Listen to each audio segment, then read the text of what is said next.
मैं कहता हूं कि मैं ये नहीं कह रहा कि मैं उन 2 SHO को अंदर करवाऊंगा।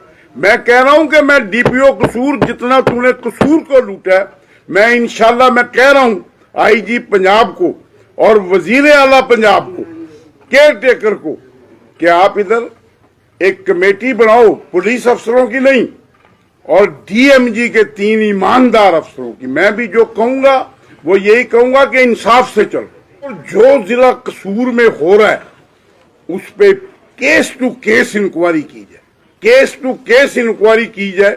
और अगर फिर ये DPO कसूरवार साबित हो तो फिर इसको हथकड़ी लग के अंदर क्यों नहीं जाना चाहिए? ये अवाम का खादिम है, कोई हुक्मरान तो नहीं है। और मैं कहता हूं इस DPO को कि तूने एक सब इंस्पेक्टर से मुझे बदतमीज करवाया है और रपट लिखी है। मैं तुझे कहता हूं कि मैं तुझे हथकड़ी लगवा के अंदर दूंगा, तुझे जेल में भेजूंगा।